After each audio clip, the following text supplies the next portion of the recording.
This is a culture of India, जहाँ पे एक तरफ जो पीरियड्स है उसे कुछ लोगों ने टैबू मान लिया, बहुत गंदा समझ लिया, और एक तरफ ये हमारा रियल कल्चर है जहाँ पे एक पीरियड्स को सेलिब्रेट किया जाएगा कल से, जो कि आज से सेलिब्रेशन चालू ही है, लेकिन कल से सेलिब्रेट किया जाएगा। श्री राजराजेश्वरी आदिशक्ति स्वयं रजस्वला होगी। जय माँ कामाख्या। जब भी अपना मुख खोलो माँ कामाख्या की जय बोलो, तो आप लोग भी माँ कामाख्या की जय बोल दो, क्योंकि अभी आप लोग माँ कामाख्या के एज यू नो पवित्र दरबार में बैठे हैं। एक कन्फ्यूज़न है लोगों में कि शक्तिपीठ कितने हैं, 51 है, 52 है, 64 है या 108 है। तो आज उस कन्फ्यूज़न को हम लोग दूर करने वाले हैं।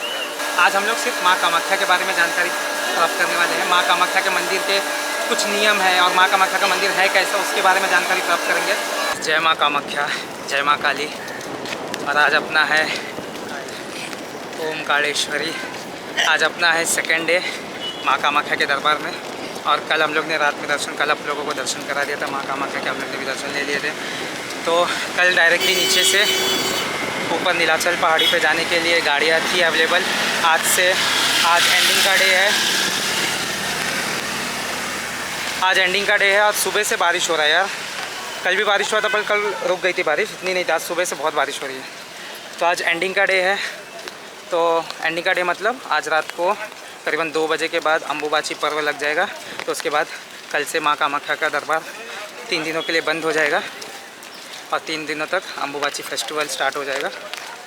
तो इसलिए नीचे से जो गाड़ियाँ हैं वो प्राइवेट गाड़ियाँ कुछ जा रही है, बट जो नीचे से पिकअप से ऊपर ले जाने के लिए, ऊपर से नीचे लेके आने के लिए, वो बंद हो चुके हैं, उसको अलाउड नहीं किया जा रहा है।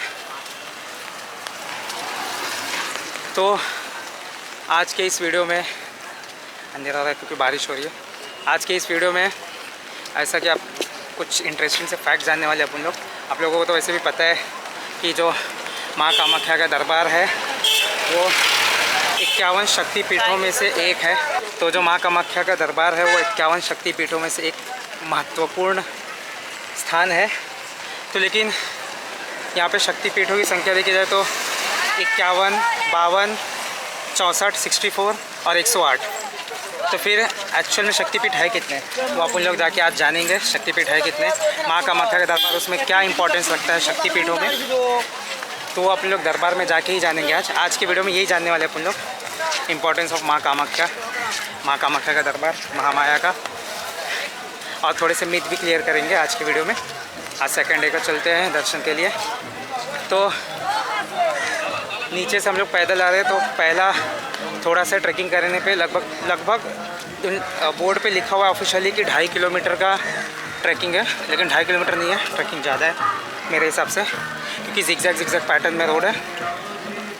तो 2.5 किलोमीटर से ज़्यादा ही ट्रैकिंग है। एंड जब हम लोग पहला चढ़ते हैं तो पहला ही थोड़ा सा चढ़ने के बाद गणपति बप्पा का मंदिर लगता है। प्रथम दर्शन गणपति बप्पा के होते हैं, तो वहाँ से दर्शन कर लेना है, फिर ट्रैकिंग ऐसे स्टार्ट कर देनी है। और पूरे रास्ते में बहुत सारी अच्छी सुविधाएं दी गई है। जल सेवा की जा रही है, मेडिकल फैसिलिटीज़ है, खाने पीने के लिए छोटे मोटे स्नैक्स दिए जा रहे हैं। तो अच्छे प्रबंध हमेशा यहाँ पे अच्छा ही होता है। और लोग तो बहुत सारे आए, दर्शन तो बहुत अच्छे होते हैं और लोग बहुत सारे हैं। तो पूरा नीचे गुवाहाटी शहर तक पब्लिक भरी हुई है। हर जगह पे भंडारे लगे, जैसे अमरनाथ में लगते हैं भंडारे, टेंट वैसा लगा हुआ है। और पब्लिक वहाँ पे रुकती है, पब्लिक रोड के किनारे भी रुकी हुई है। तो बहुत क्राउड है, बहुत।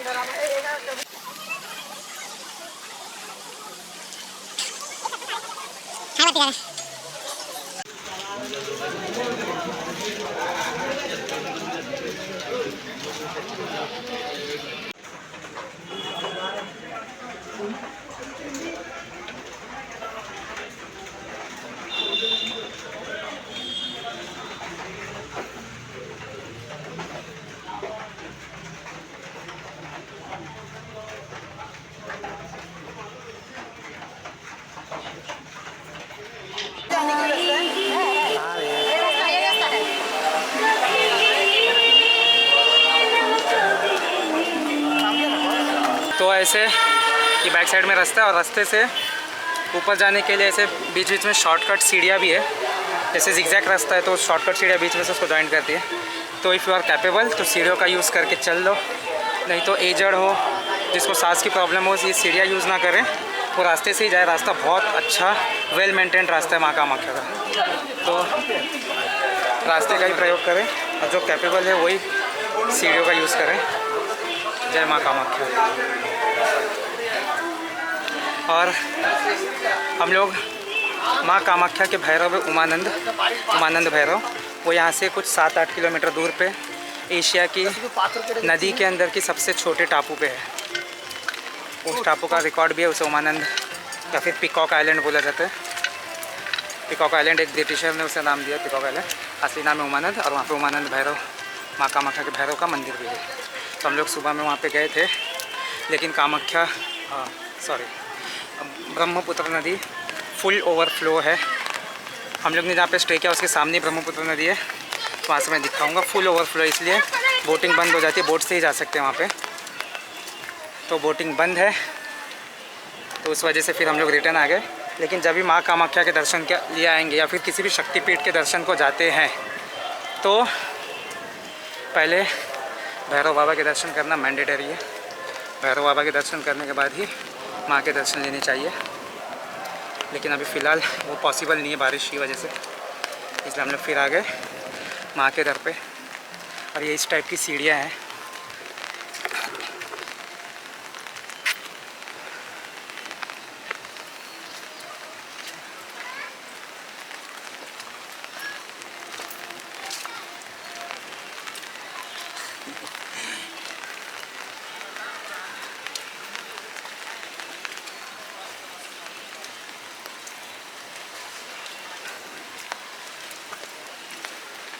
देखिएगा, ध्यान दीजिएगा।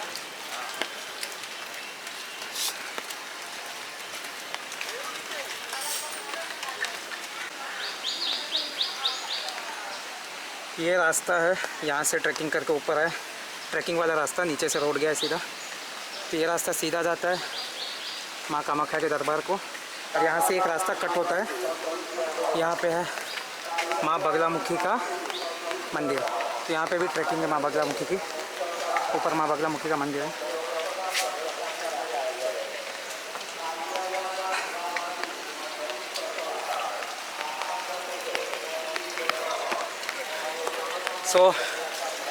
अभी अपन जा रहे हैं माँ बगलामुखी के दर्शन को। और जिन्हें नहीं पता उन्हें बता दूँ, माँ बगलामुखी दशम महाविद्या में की एक विद्या है, महाविद्या, जिन्हें पीताम्बरा देवी भी कहा जाता है। और कामाख्या महापीठ में दशम महाविद्या विराजित है माँ कामाख्या के आजू बाजू, इसलिए ये मंदिर इतना ज़्यादा इम्पोर्टेंस रखता है हिंदू धर्म में और शाक्त साधना में, जो तांत्रिक साधना करते हैं उनके लिए भी। तो चलते हैं, सामने ही है माँ बगलामुखी का मंदिर।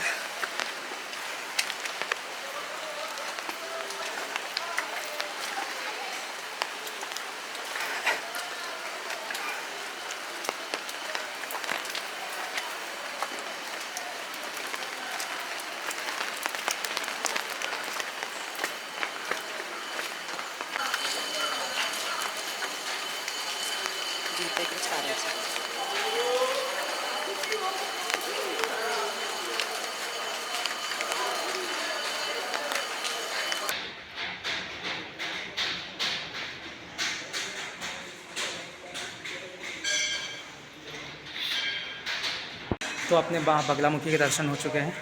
और यहाँ पे जो ये कंस्ट्रक्शन दिख रहा है मंदिर का ही कंस्ट्रक्शन है, बट मंदिर ऐसा नहीं है, मंदिर पूरा नेचुरल है। और ये बाहर आ गए हम लोग, तो मंदिर पूरा नेचुरल और माँ बगलामुखी प्रकृति स्वरूप में विराजमान है पहाड़ के ऊपर, जो ये नीलांचल पहाड़ी है इसी के ऊपर। और वो वैसे ही नेचुरल है, कोई मूर्ति आर्टिफिशियल बनाई नहीं गई है। और ये महादेव है नीचे उनके साथ। तो ये है माँ बगलामुखी का मंदिर। अभी चलते हैं अपन लोग माँ के दर्शन करने। और ये बैक साइड में ऊपर जाना पड़ता है माँ बगलामुखी के मंदिर के लिए। और ऊपर माँ जो शिला स्वरूप में विराजमान है इसके ऊपर, ये बैक साइड में इसके ऊपर। अपने माँ बगलामुखी के दर्शन हो चुके हैं। और बगलामुखी मंदिर से ऊपर आएंगे तो राइट साइड में रास्ता गया है, राइट साइड में रास्ता गया है। 900 मीटर पे माँ भुवनेश्वरी का मंदिर है। तो अभी चलेंगे अपन भुवनेश्वरी माँ के दर्शन करेंगे, उसके बाद जाएंगे ऊपर। तो ऐसे मैंने बताया था नीलाचल पहाड़ी माँ कामाख्या स्वयंभू नीलांचल पहाड़ी पे माँ ने अपना डेरा जमाया है। यहाँ पे माता सती का 51 शक्तिपीठों में से एक महाशक्तिपीठ है।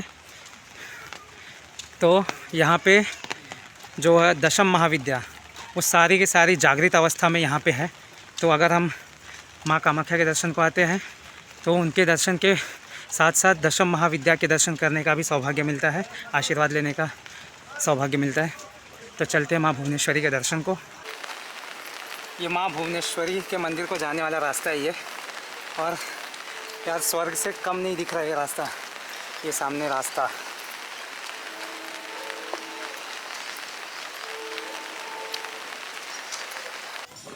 सो फाइनली वी हैव रीच्ड माँ भुवनेश्वरी टेम्पल।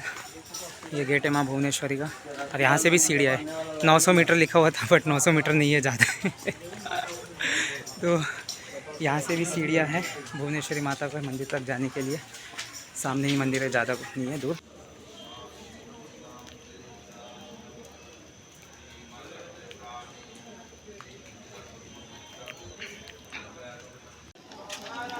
दो बोतल लेके जाना अपना रूम पे, उधर से पैसा ले लो, मैं बोल के रखा है। जय माँ भुवनेश्वरी। अपने माँ भुवनेश्वरी के दर्शन हो गए हैं, और माँ भुवनेश्वरी का मंदिर सेम माँ कामाख्या के मंदिर की तरह ही है। माँ भुवनेश्वरी के दर्शन अपने हो गए, और बोल रहा था मंदिर माँ का सेम माँ कामाख्या का मंदिर है वैसा ही है। और अंदर जैसा कि मैंने बताया, यहाँ पे कोई भी आर्टिफिशियल मूर्ति नहीं है। माँ स्वयं आदि पराशक्ति प्रकृति स्वरूप में हर जगह प्रकृति के स्वरूप में माँ विराजमान है। और जिस प्रकार माँ कामाख्या के गर्भगृह में क्या है वो मैं डिस्क्लोज़ अभी नहीं करूँगा। माँ कामाख्या के गर्भगृह में सच में मूर्ति है या फिर क्या है, या फिर योनिपीठ जिस तरह की यूट्यूब पे थंबनेल्स डाले जाते वैसा कुछ है, ये मैं डिस्क्लोज़ करूँगा लेकिन माँ के दरबार में ही। तो उसके लिए आप लोगों को जुड़े रहना पड़ेगा। तो अभी अपन लोग निकल रहे हैं माँ के दर्शन को। तो वैसा ही सेम माँ भुवनेश्वरी का दरबार है। अंदर बैग और मोबाइल स्ट्रिक्टली अलाउड नहीं है, सब कुछ बाहर रख के जाना है। अंदर गर्भगृह में माँ है, शांति से माँ का ध्यान लगाना है, बैठना है। हम लोग ने तो सिर्फ माँ के दर्शन किया, और आगे बाहर आप ध्यान लगा सकते हो, जिसको ध्यान लगाना रहेगा बैठ के माँ के। तो चलते हैं अभी दर्शन को माता रानी के।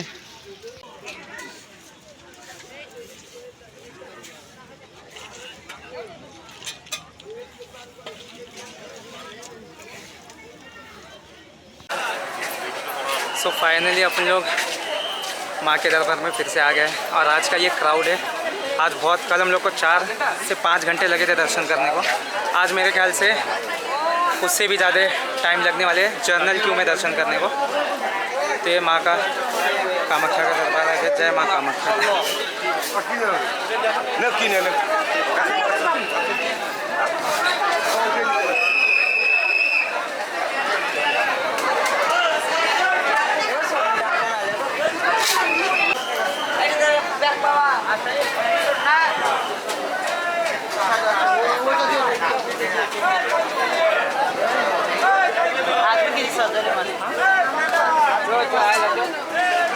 पहले वॉशरूम जाके आते हैं।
क्राउड है, और अभी क्राउड अब बढ़ेगा। अभी तो दोपहर के लगभग 11 बज रहे कुछ, और क्राउड पूरा नीचे से ऊपर आएगा। हाँ,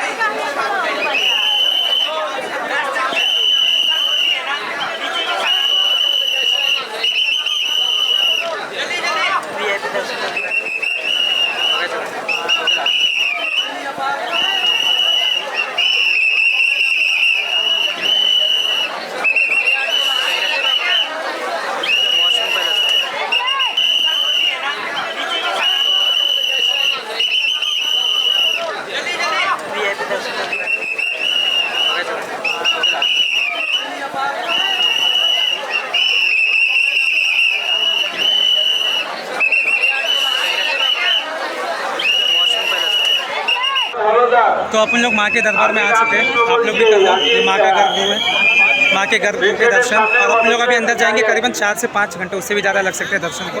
तो चलते हैं अभी दर्शन को,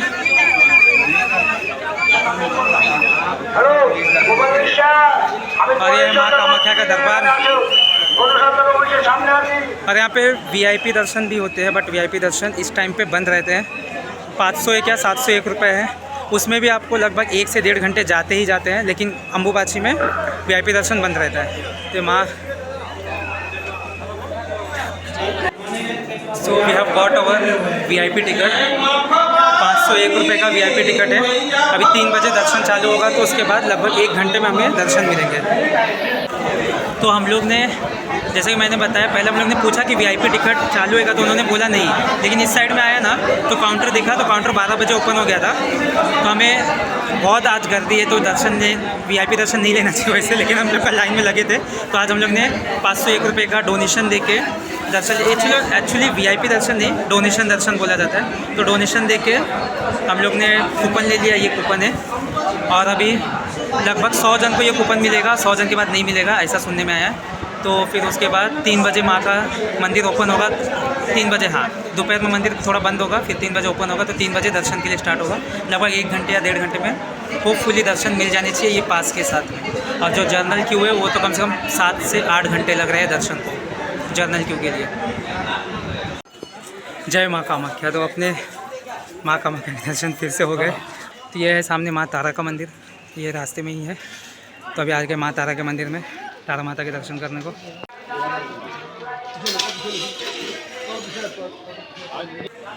तो अपने माँ तारा के भी दर्शन हो चुके हैं।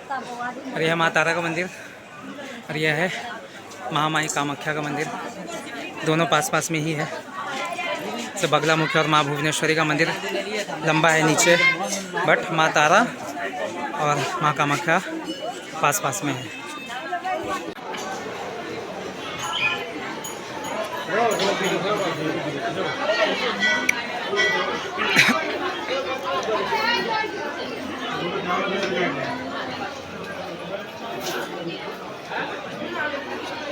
পকেট মার করা সাবধান, পকেট মার থেকে সাবধান থাকবেন, পকেট মার से सावधान रहिए।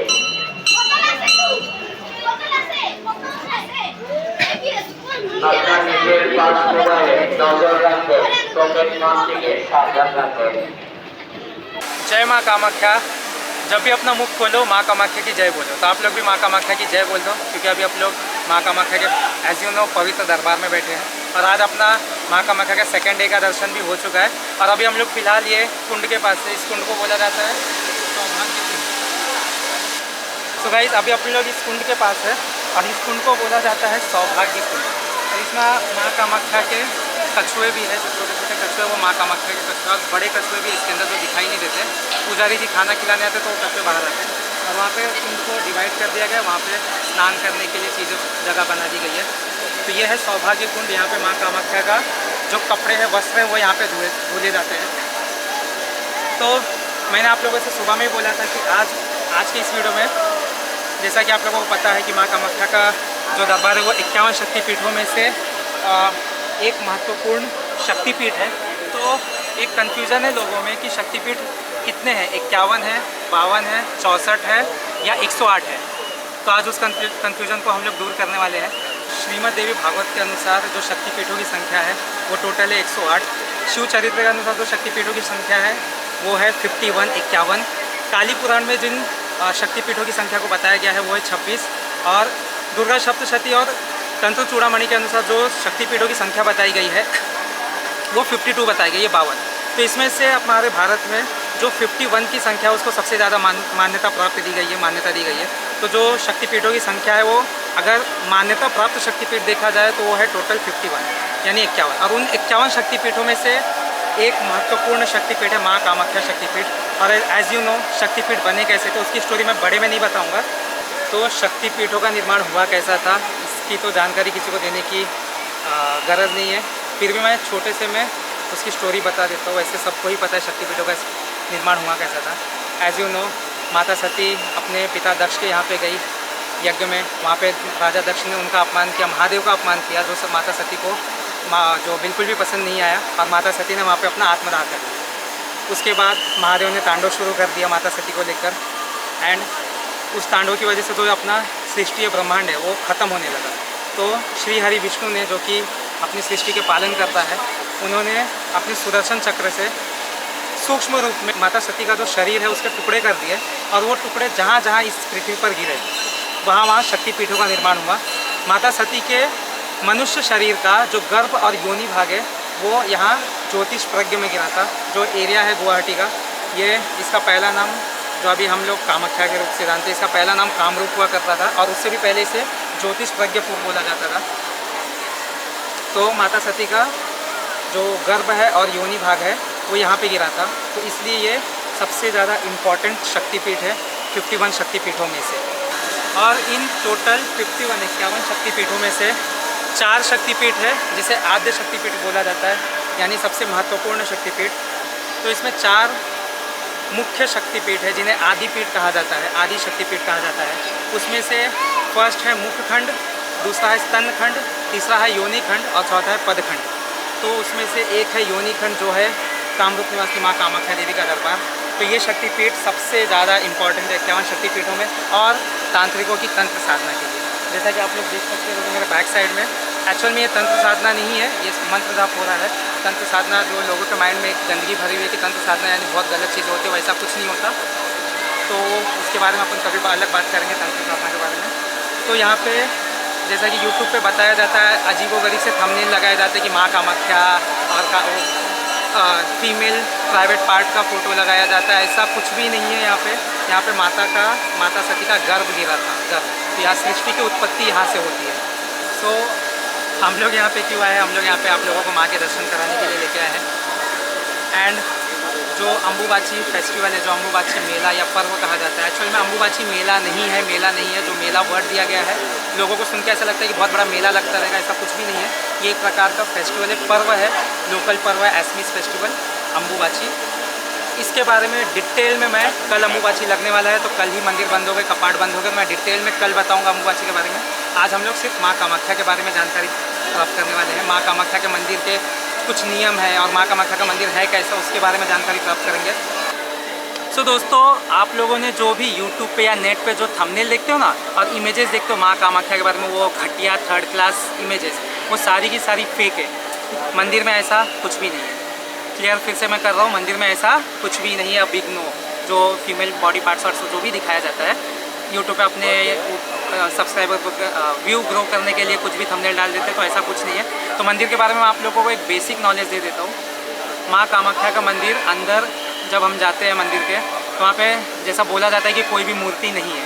तो हाँ, यहाँ पे जितने भी मंदिर है सब नेचुरल है। मैंने पहले भी बताया नेचुरल है। वैसे माँ कामाख्या का मंदिर नेचुरल है। एंड माँ कामाख्या प्रतीक है फर्टिलिटी की।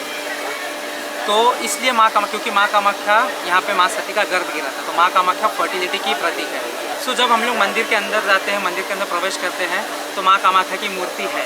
ऐसा जब बोला जाता है कि मूर्ति नहीं है, ऐसा कुछ नहीं। माँ कामाख्या की मूर्ति है। राजराजेश्वरी माँ कामाख्या बहुत बड़े आसन पर विराजमान है। मूर्ति बहुत छोटी सी है, और माँ कामाख्या बहुत बड़े एक यंत्र है, वो यंत्र के आसन पर विराजमान है।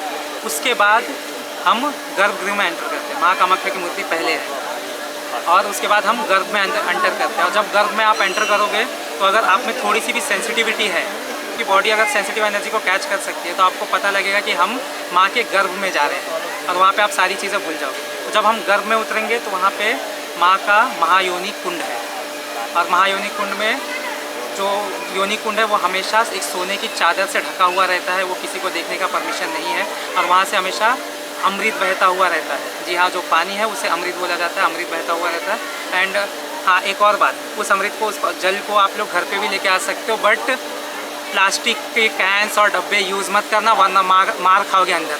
जो पंडित हैं अंदर रहते हैं, वो लिटरली आपको मारेंगे।